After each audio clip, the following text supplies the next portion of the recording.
Current generation consoles are often heckled for their lack of any real CPU power. Nevertheless, developers still find a way to make these games feel alive, to make them feel lived in. As we all know, Project Scarlett has been confirmed to be using Zen 2 hardware on the CPU side. Well, we've got a developer talking about what this capability could unlock for their game. I've said it time and time again, the CPU leap from the next generation Xbox over even the Xbox One X is an absolute quantum leap. You should be very excited, and this is why.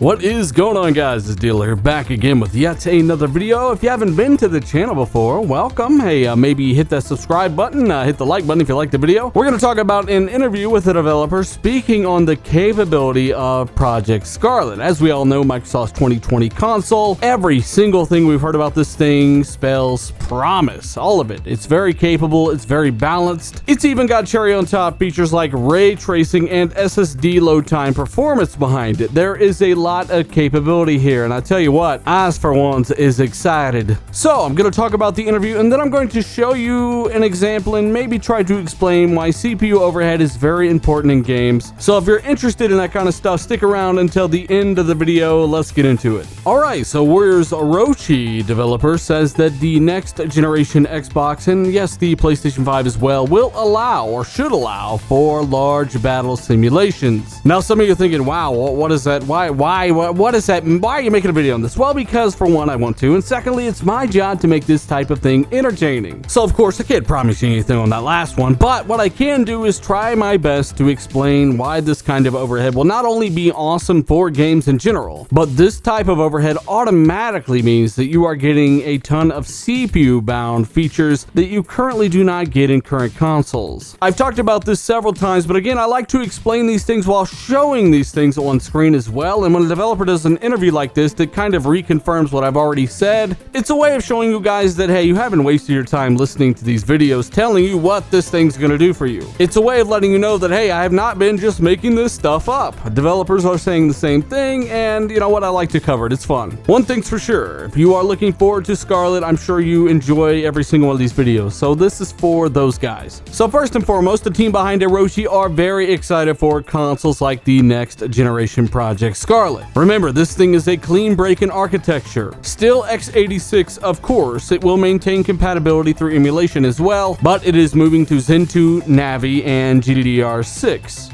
Director and producer of Warriors Orochi 4 has this to say about the next generation system. The Warriors games are actually meant as battlefield simulations. Wait, hold up. Alright. Alright, this obviously isn't a battlefield simulation, but bear with me. Bear with this guy, alright? Sure, they worked hard on the game.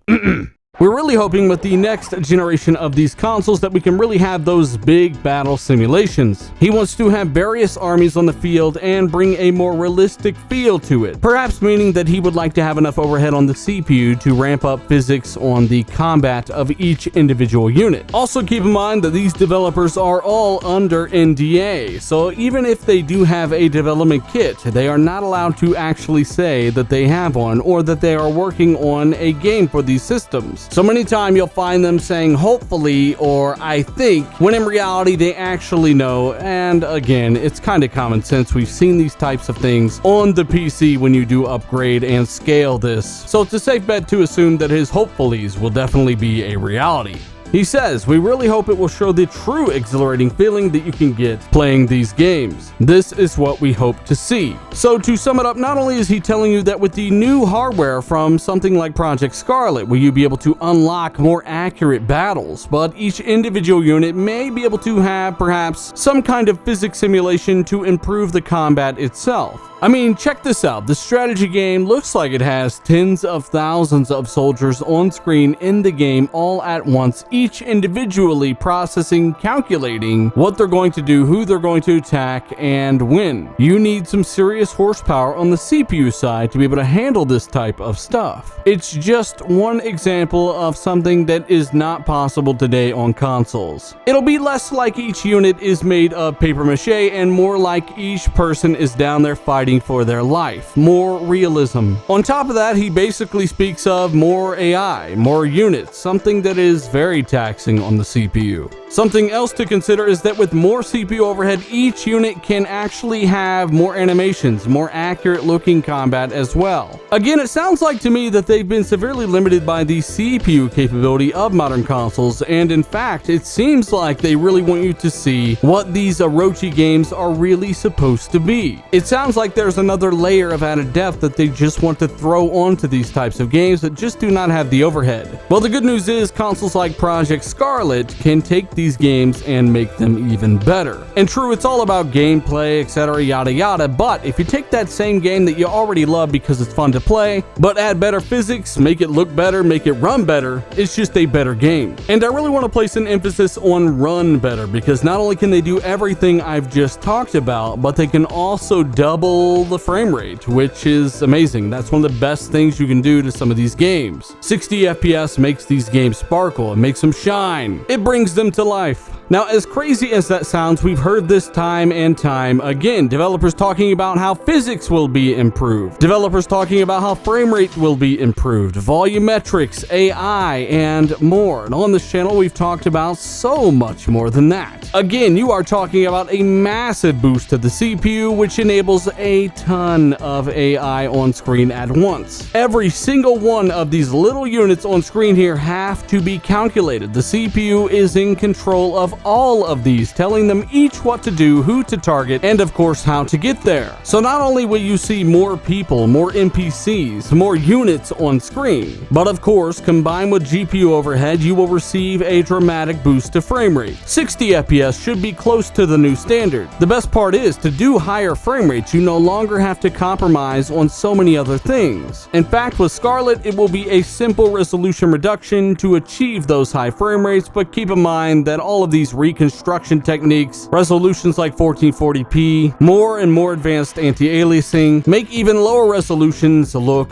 good. Now, of course, that all depends on the size of your display and the distance from that display you are, etc. But bottom line is, you'll be able to have that higher frame rate in conjunction with more CPU demanding effects like animation quality, better destruction, of course, again, more NPCs on screen, volumetrics, which are quite demanding and are rarely above the low setting on consoles today. And we cannot forget things like physics. Physics are absolutely massive and change the game. In fact, I've been talking about how Project Scarlett's hardware accelerated ray tracing cores could probably, theoretically, double as compute cores for physics. Yes, you heard that right. Now again, I'm not saying PhysX is coming to console, but I am saying that with custom hardware like this and extremely smart engineers, you never know what they're going to whip up here. But hey, yet again, another developer hinting at what they think, quote unquote, this thing's going to be able to do. Just one more paragraph in the giant catalog of interviews we've talked about. Let me know your thoughts down below. If you didn't find this interview that interesting, or the things in this video that interesting, don't fret. Next week or the week after, we may have another video about the Scarlett. And of course, we have videos in between talking about general Xbox information, updates, games, and more, but rest assured that anything new comes out, I will definitely cover it here on this channel. We pretty much go in depth on every single little thing about the Project Scarlett, and even the PlayStation 5 occasionally. There's a lot of people that are confused about how ray tracing is going to work on the consoles and this and that, and at the end of the day, you gotta understand that a lot of this stuff is going to be custom. So until it happens and we find out the information on how efficient it is, hey, the hopes are high for all of these new features. Let me know what your thoughts are down below. Of course, hit that like button if you enjoyed the video, share this with a buddy, it really helps more than you guys know, and subscribe if you're new. And by the way, we actually just hit 50,000 subscribers as well, which blows my mind out the back of my skull, and it's all because of you guys. Every single little bit of it. If you didn't check out the videos, you didn't watch the videos, hit the like button, share it. You know, there's a reason I say those things honestly, and thankfully most of you guys end up doing that kind of stuff, and it really helps. And honestly, it's not super easy to focus on Xbox on YouTube. There's a reason a lot of people are talking about other things, and you know what, at the end of the day, I talk about what I like. You guys happen to actually check it out, and it enables me to continue talking about what I like, if that makes any sense at all. Shout out to the fantastic channel members as well as the patrons who also enable all of this. Again, I'm Diller. Thank you all so much. I am out until the next one.